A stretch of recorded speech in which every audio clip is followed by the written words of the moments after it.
This interview is for information only and should not be considered as investment advice or a recommendation to buy shares in the company featured. Welcome to this Stock Box interview.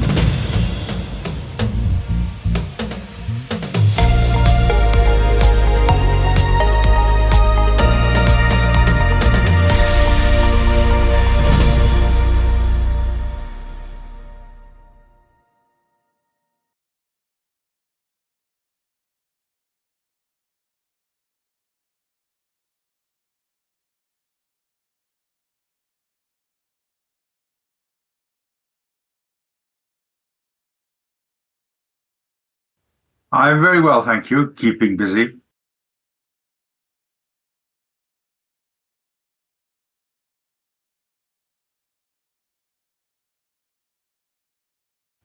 We wanted to have somebody independent with a lot of experience, first of all, in gold extraction of this type, secondly, in West Africa, to have a look and assess it.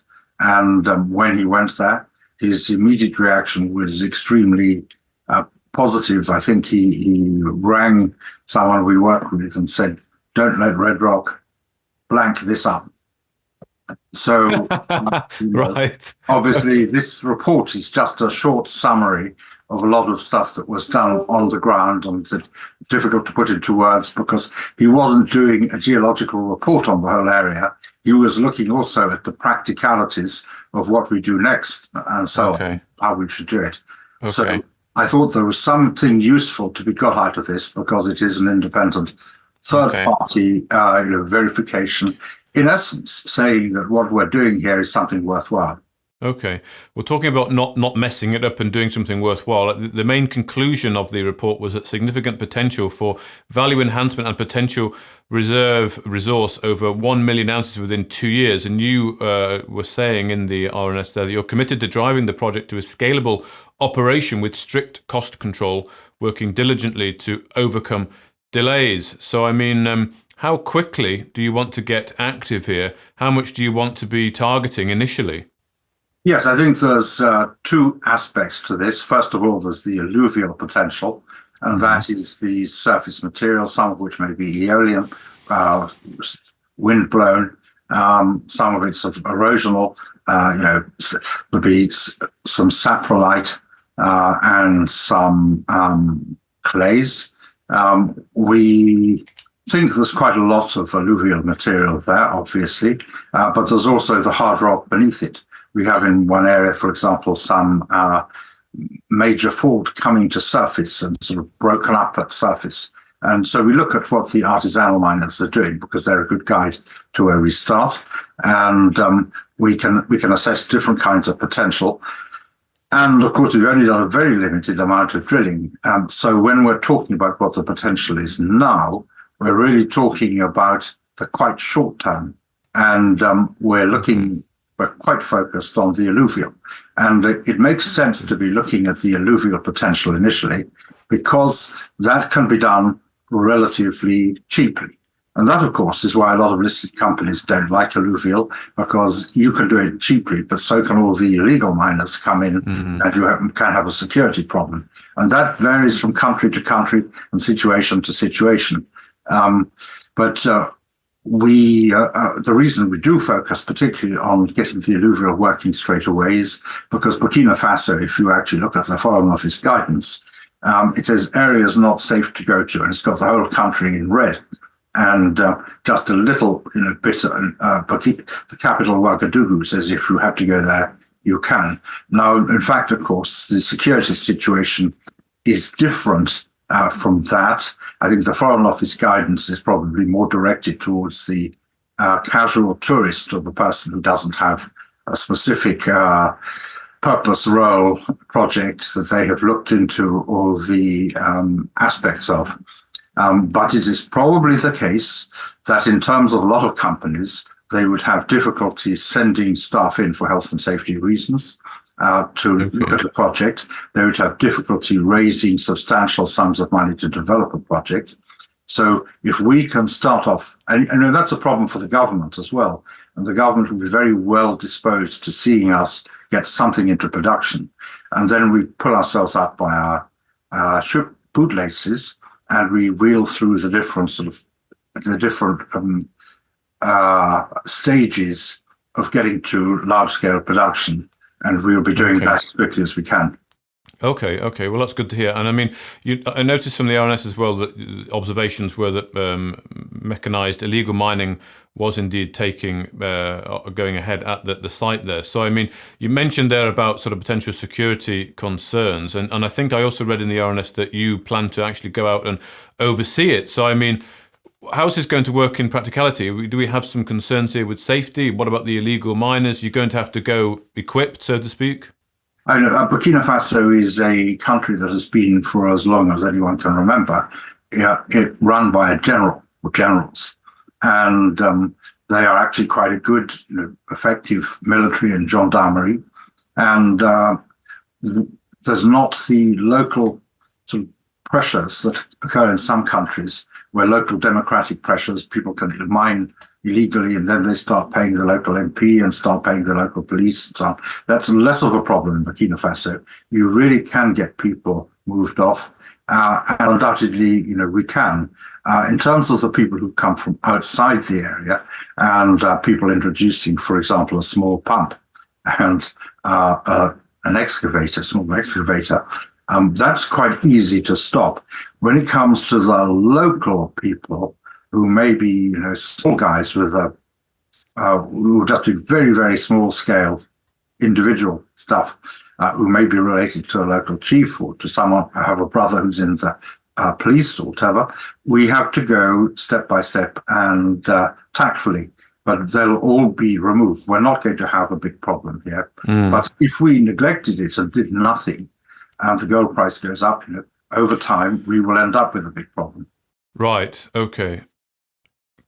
Get in straight away. Well, I mean, I noticed from the report that the proposed work program is fairly substantial. You've got detailed geostructural mapping, quick start production and testing of the alluvial and placer deposits, a drilling program, auger, RC, and indeed diamond, a permitting process for mining licenses based on success. And indeed, the current company's initiatives would be to get personnel and equipment to site, overcome bureaucratic delays, and of course you're going over to see yourself the camp preparations. But you do say that you're targeting operations at scale by early June, subject to no further delays. So I guess there's two questions here. That proposed work program seems like quite a lot. So first of all, are you going to do it all? Do you have the funds to do it? And do you need to do it, considering you want to get to the alluvial gold fairly quickly by June, which is only a month away? I think we will be doing large-scale tests of the alluvial potential using specialized purpose-built Nelson concentrators that we think will get practically 100% of the gold out of the material, of the free gold. And we will have a number of these arriving simultaneously. And so we will be accelerating our test work on the alluvial at the same time as we do the environmental and feasibility for a large-scale industrial license. So we think that, it is allowed for that in the course of doing your test work, if you produce gold, you are allowed to sell that gold. Okay. But we have to get that presence on the ground. We will have a large number of people there, and we will be building accommodation blocks for them, and we will be putting up security fences and building a gold room, and we will be bringing in eventually, a pond liner, so that we can have several ponds. But we will try to start off on a scale that means that we are cash flow positive from the beginning. Because if we start on a very small scale, your overhead costs are going to be higher than any revenue you get out. Okay. So really then, if I understand correctly, by June, you want to be on the ground and really doing some of those initial aspects there, focusing on test work, but with the idea to get some free gold as you're doing that test work to then sell. Yeah, I'm not going to give you any quantities or amounts or exact timings because these are hostages to fortune. But we have calculated what we can do, and so have the South African and Indian experts who've had a look at this. Okay. And in terms of the initial run into June, this is all funded for, is it, Andrew, to get you to doing that initial work? Well, we also have a partner, and where funds have been required, and because things do tend to go over budget, of course, where funds have been required, they have just sent the money without question. Okay. And that, the good thing about having a cooperation is that they're deeply committed to this project too. I mean, it's their equipment that is being flown in to the country, flown and trucked. And one of the delays that I referred to was that from the country where a lot of this is sourced, where it's sitting there ready to come, they were trying to charge VAT. And of course, on exports, you shouldn't charge VAT. But they think of various devious things like the agent you're using isn't accredited to do exports to the particular country you're flying to. Therefore, you should pay the VAT and then apply to get it back. Well, the VAT is a huge amount of money. I mean, it's well into six figures. And we know that if we paid it, we'd never get it back. We could apply and 2 or 3 years, we'd still be trying to get it back. And that's just, that is the case in some countries. So we're finding our way around issues like that. Okay. The problem why Africa's held back is because people will try to gouge you at a lot of borders on tariffs. Even if you shouldn't be paying, they can end up trying to make you pay and then you reclaim. And with exports, you can get the same thing. And so, and then when you have something sitting in customs in some ports, in order to get it released so it doesn't sit there forever, they want you to be paying extra amounts to them. We have to dodge our way around all these things. And I feel really sad when I see it because I think it holds the whole continent back. But so much of that goes on. But if we can solve all these things, and I think we can, then we have a certain advantage. Okay. Well, I look forward to seeing how things go as you go into June. It seems like things will be getting fairly active, so I'm hoping you can keep us all updated with what is going on. Just a final few seconds, if we can, on the DRC. That's still ongoing, isn't it? Still things holding up proceedings there.